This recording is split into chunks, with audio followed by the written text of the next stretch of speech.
Hey YouTube, recording this in post. I just want to say before getting into the review that if you're someone who wants to save as many gems as possible, doesn't really experiment, only wants to invest for a meta deck, this is probably a box for you to avoid.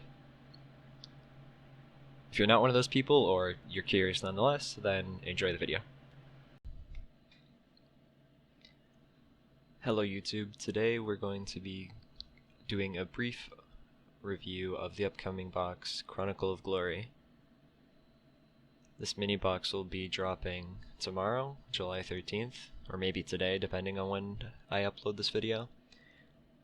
There shouldn't be very many meta-defining cards in here. The only somewhat staple are generic level 6 being Coral Dragon and generic level 8 being Geomathmech Magma. Other than that, the value of this box will basically come from if you're interested in building a deck around Stardust Chronicle Spark Dragon or the Megalith archetype. I think there's some potential in the Megalith archetype. Chronicle Spark Dragon, not so much. More of a meme deck. Konami included a lot more trash filler in this box than they usually do, as you can see by the 5 vanillas here, and just completely useless cards like Griffin Wing, Anti-Regeki, what is the Zapper. Take your pick. About half this box is useless. Another 25% of it is not useful at the moment, so yeah. If you're going into this box, it's for Coral Dragon, Magma, or the Megalith archetype.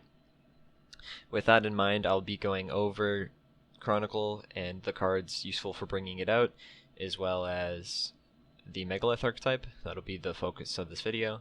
If there's anything you feel that I missed, point it out in the comments and I can address it there.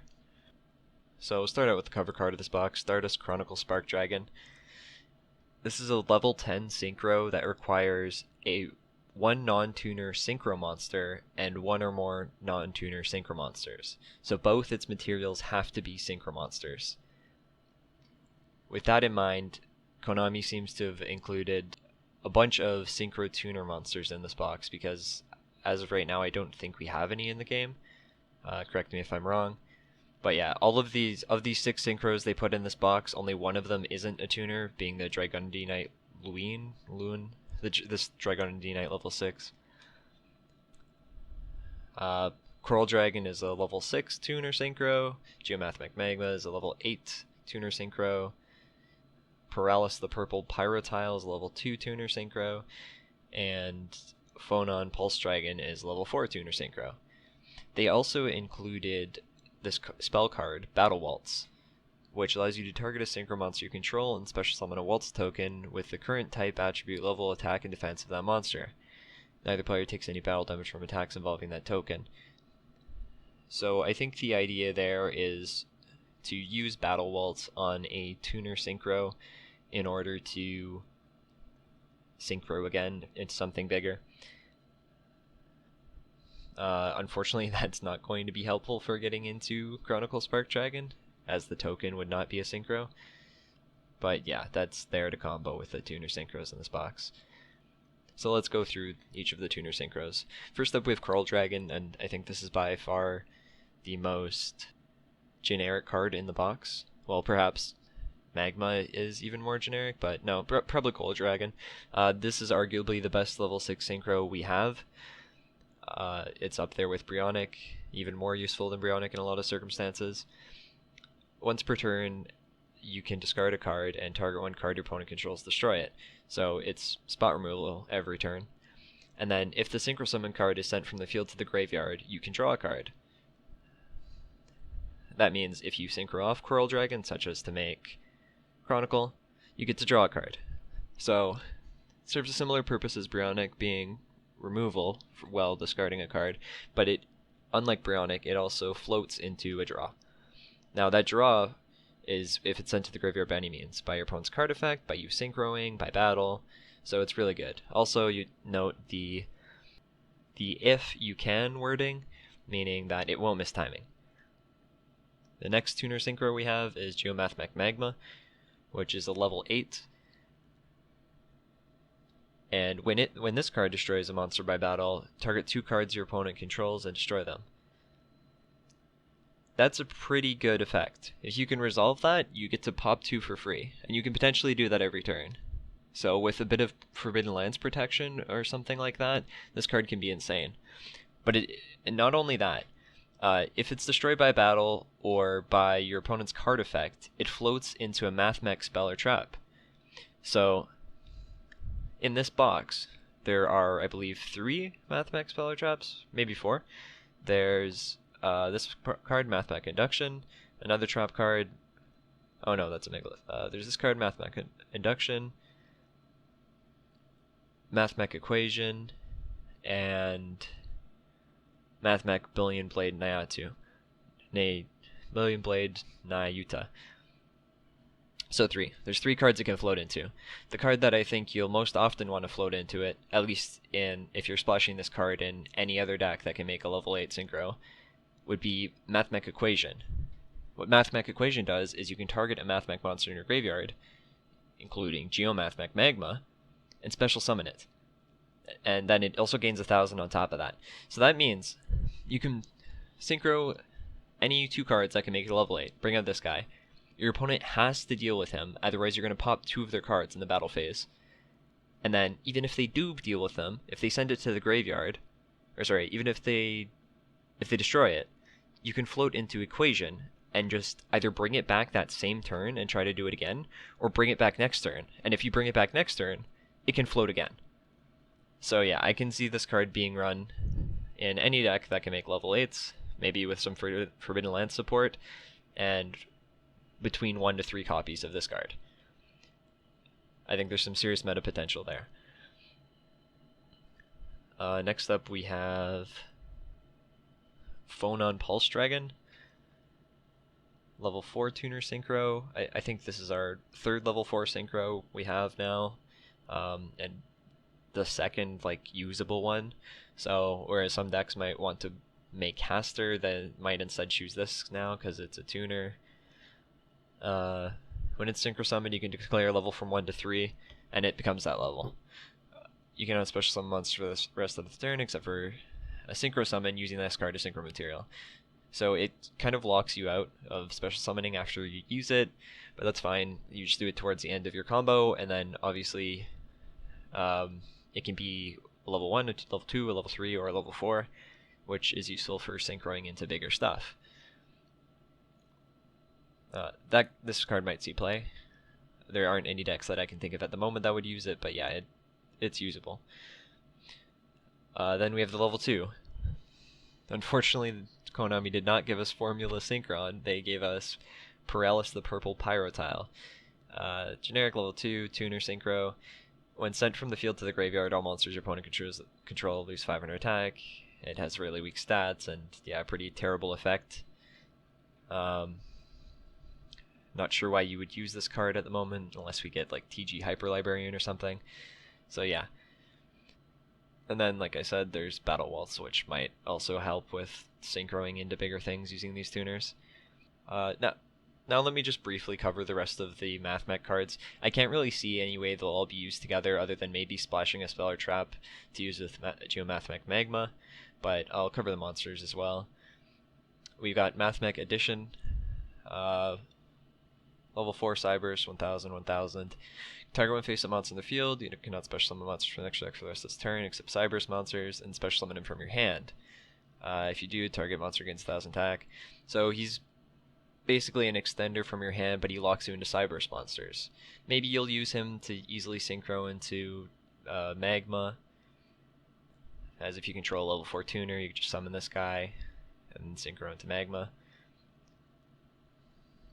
Not a particularly strong play because you're still going -1, but yeah, it's possible. Mathmech's Abstraction, 1000, 1000, level 4 Cybers, same as Edition. And he also has the same effect as Edition, where he can special summon himself from your hand by targeting a monster, and except that that monster loses 1000. So whereas Edition adds 1000, Subtraction loses 1000. And both of these don't have to target your opponent's monsters. Obviously, you would prefer to target your opponent's monsters with subtraction. So yeah, they're free special summons from the hand, level 4. Might be more useful once we get Xyz, potentially useful right now for synchroing. Next up we have the cards that I think have the most potential in this box by far, or at least the set of cards, the Megalith archetype.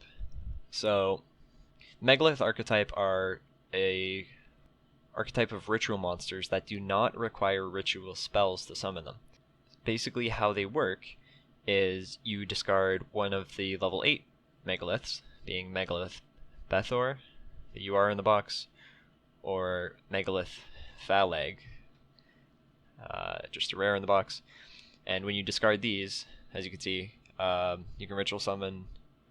You can discard this card, ritual summon one Megalith ritual monster from your hand by attributing monsters from your hand or field whose total levels equal or exceed its level. So just like a normal ritual summon, but instead of a spell, you can discard one of these. That's pretty good. That makes ritual decks a lot more consistent because you don't need to run a mix of the monsters and the spells. You can just run the monsters.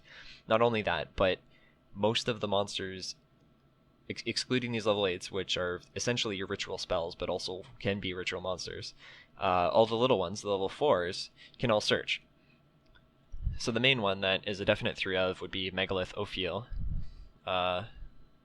Rock, level 4, 16, 25. You can ritual summon it with a Megalith card, that being the level 8s. If it's ritual summoned, you search for a Megalith monster.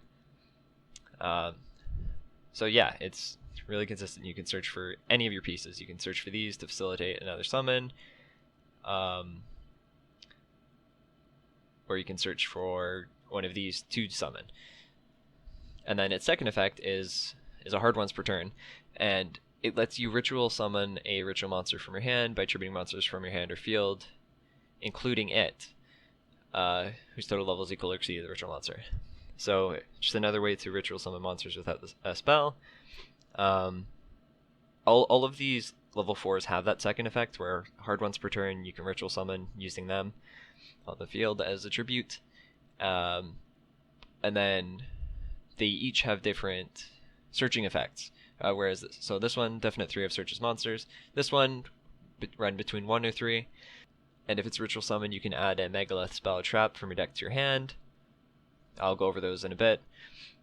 And then finally there's Megalith Auk, where same effect, ritual summon it with a Megalith card, but instead of searching, when you ritual summon it, you draw a card and discard a card. So just hand fixing. And then its second effect, which lets you ritual summon using monsters on your hand and field, including it. This one's a quick effect. Now that's crucial. This card can let you ritual summon during your opponent's turn, and where that comes in handy is with Megalith BETHOR's effect. I already mentioned the first effect where you can discard it to ritual summon, but the second effect is when this card is ritual summoned.